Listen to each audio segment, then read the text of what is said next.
Assalomu alaykum birodarlar, yaxshimisizlar, zo'rmisizlar? Sog'liklar zo'rmi? Hammalaringiz yaxshimisizlar? Ahli musulmonlar, bir yordamlaringiz kerak bo'lib qoldi.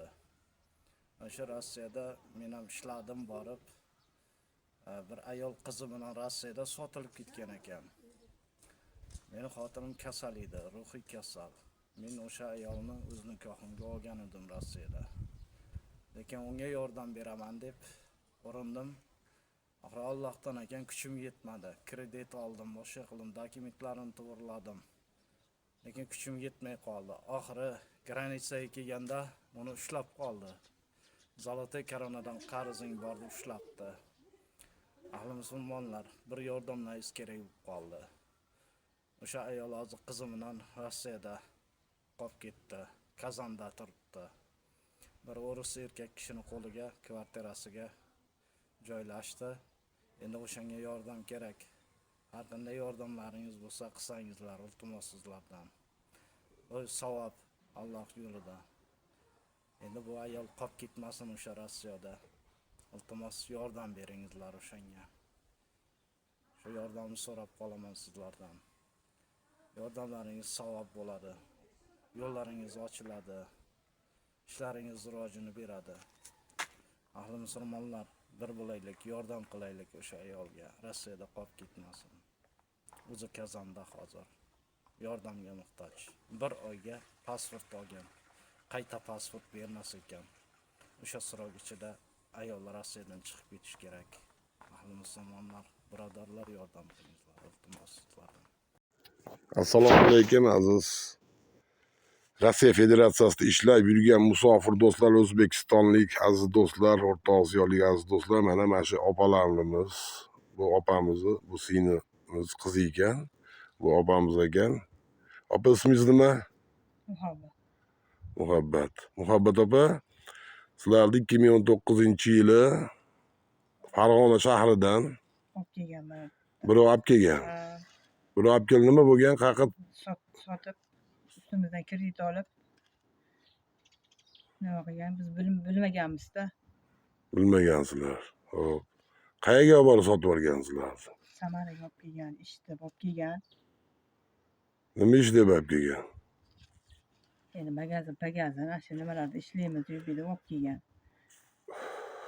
Nima ish qilgansizlar bu yerda?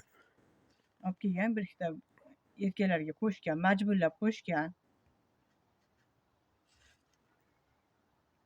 Yani hozirgacha to'ffasini o'ltiraman deb majburlab nima qilyapti, o'ltiraman deyapti. Ertaga qochib chiqib ketganmiz. Bo'pti, mana sizni Samara shahridan olib keldik. Ashona qochib ketgan odamingiz billa siz bilan qochib, sizni olib chiqib ketib, kafesiga olib borib ishlatayotgan odam, egasini odam Umarjon Samarqandlik bola sizni qutqarib, olib chiqib, shu bir o'ris xotinni kafesiga joylab, o'sha yerda men 6 yil ishladinglar bu yerda sizlar Samarada. Shu nimada? Endi Hatada. Necha yil ishladingiz bu yerda? Men qochib yurib, endi nima qilib erta qochib yurib, o'sha olib ketib, urushib, majburlab chakkan urushmagan. Hamma yo'qlarimiz ko'kartirib ham urushgan. Nima sababdan? Qochib ketganinglarga ushlab urishganmi? O'sha majburlab ham urushgan. Nima qilishganda ko'kartirib ancha yurgan. Tushunarli. Erkaklarga majburlab qo'shib nima qilishganda, o'sha chakkana nimalarni qilib, durbankalar bilan meni urgan. Ko'kartirib ancha urgan. Dubinka bilan. Ancha azoblar ko'rganman men. Xo'p, endi sizga mana dokument qilib, endi o'zi urmagani urgizgan. dokument qilib sizga, dokument qilib O'zbekistonga chiqarib yubordik. O'zbekistonning generalniy konsulствосidan, Kazan shahridan dokumentingiz keldi. Dokument qilib chiqarib yubordik. Chiqarib yuborganimizdan keyin sizni Sagarchin postida to'xtatishib, yana orqaga Rossiya Federatsiyasiga qaytarishib oldi. Sababi nima? Kreditim bor ekan deb qaytarib yubordi-da. To'lanmagan kreditingiz bor ekan. Hop, biz internet sahifalardan tekshirganimizda sizni kreditingiz federalniy судебный приставlardan bitta 100 ming kredit bor ekan, bitta 94.171 so'm kredit bor ekan. Endi balki iloji bo'lsa opalar, akalar yordam qilinglar bizga. Qiynalib ketdik, bu yerda yuraverib. endi Umarjon yordam qilib shu yo'l kira hamma yo'lda qiluvdi. Bu Umarjon degani bu opam bilan shu yerda topishib qolib, sevishib qolib, bitta hayot kechiramiz deb O'zbekistonda oila quramiz deb Umarjonni turmush o'rtog'i olamdan o'tib qolgan ekan, 3 ta o'g'li bor edi ekan. Mana bitta qizi bilan bo'pti, men seni olaman deb kelishib, bo'pti, men seni qutqaraman deb qutqarib, kreditlarni olib, Samaradan yo'l kirasiga pulni to'lab, dokumentiga 5400 rubl to'lab, yo'l kirasiga O'zbekistongacha pulini to'lab jo'natgan edi. Jo'natganda bularda shu 194 ming krediti borligi munosabati bilan qaytarib yubordi. Bular hozir kreditni o'zi borib olganmisiz yo nima qilgansiz? Borib qo'l qo'yganmisiz? Men bilmaganman o'sha narsa. Qanday 194 ming kredit ham oladimi? Olavergan ekanda. Nomimga olavergan ekan. Bilmagan ekan. Endi uni bilmayman qanaqa qilib bergan, men tushunmay qolyapman. Balki hozir o'zim ham hayron qoldim. Biz so'rasak kredit bizga birov bermaydi, sizlarga qanaqa qilib bergan hayronman. Bizning dokumentimiz bor. Bilmayman. Men tashqari bo'lmasa Bilmayman, endi men ham hayronman.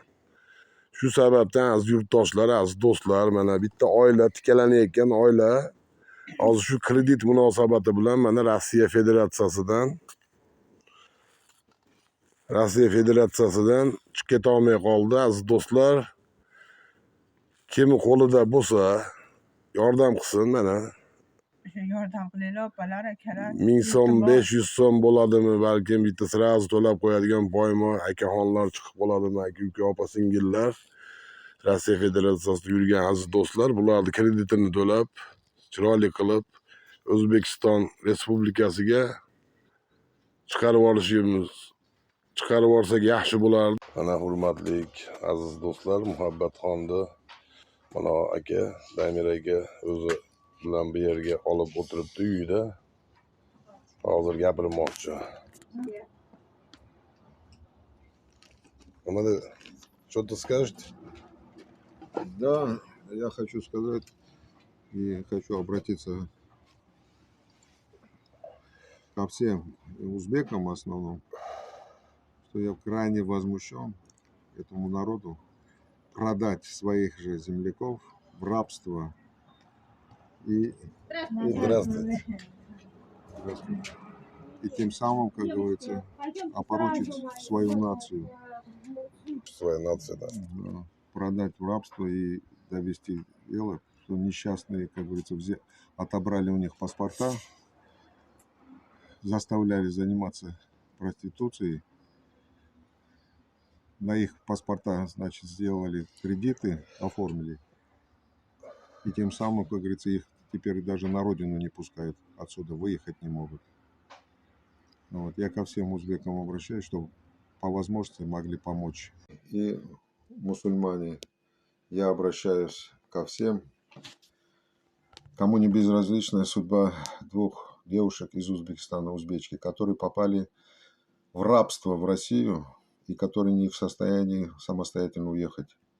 Им надо помочь финансово. Надо сделать все. Я хочу сам со своей стороны, как говорится, все документы сделать и спокойно, чтобы они могли уехать на родину. Без этого никак нельзя. Кто может, хоть по малости, по ниточке, как говорится, все, мы соберем эту сумму, которую на них повесили этот кредит, отобрав их паспорта. Они даже сами не знали, что на их паспорта были получены кредиты. И, сделав все это, отправить на родину. Кому не безразлична судьба этих девушек, прошу помочь. На них 194 500 рублей кредита. Надо вот эту сумму собрать до 21 октября, иначе посольство больше не даст документа. чтобы они вечно не остались здесь, как бомжи. Надо все сделать и отправить их на родину. Я ставлю под видео свою карту. На эту карту, кто может, пусть скидывает деньги по своей возможности.